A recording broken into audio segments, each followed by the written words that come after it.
For the sixth straight season, Boise State will open the year with a marquee opponent, taking on Ole Miss tomorrow night right here in Atlanta at the Georgia Dome. If memory serves you correctly, the last two openers haven't gone well for the Broncos, and if the Rebels have a say, tomorrow won't go well either. Here's a close look at Ole Miss and the players you should keep an eye on leading up to kickoff.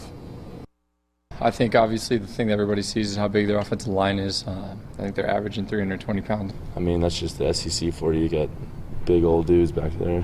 And behind those big old dudes stands the most experienced quarterback in the Southeastern Conference, Bo Wallace. The senior's thrown 40 touchdown passes in 2 seasons as a starter, but his arm isn't his only weapon.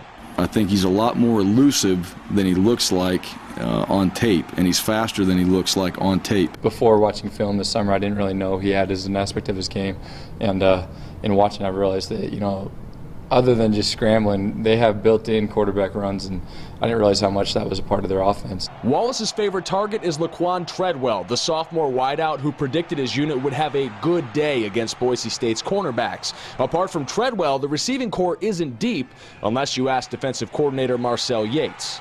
If you've paid attention to the last few years since he's been there, they've got players. You know, so I'm not falling into the trap that they don't have receivers. They got receivers. A ring of the Hall of Fame is designated for touchstones, basically iconic objects that players and coaches touch for good luck before the game. There's all sorts, like the West Virginia coal slab and the Nebraska horseshoe. If it's good luck to touch one, it must be great luck to touch them all. The Broncos are going to need more than luck to score on the Rebels' defense. Robert Kemdici was the #1 overall recruit in the country coming out of high school.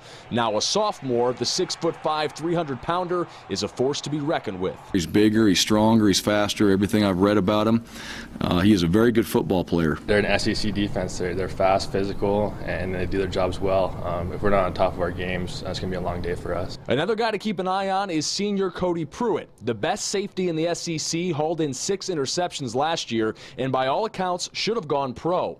He's experienced, so he's going to be better just because of that, and I think he's a smart football player. We felt that way at Texas when we played against him. For whatever reason, the ball just consistently finds Pruitt. You know, it's just, you know, tip balls, breaking on balls. That guy's just, he's a ball hawk. He's a great football player. Ton of respect for him. So what does this all amount to? Well, I wasn't going to offer a prediction until the game day crew put me on the spot. This is what college football is all about. So who do you think is going to win the big game? Well, the sports bettors in Vegas have Boise State losing by 10, but I can't go against the Broncos. Check out the Buster head.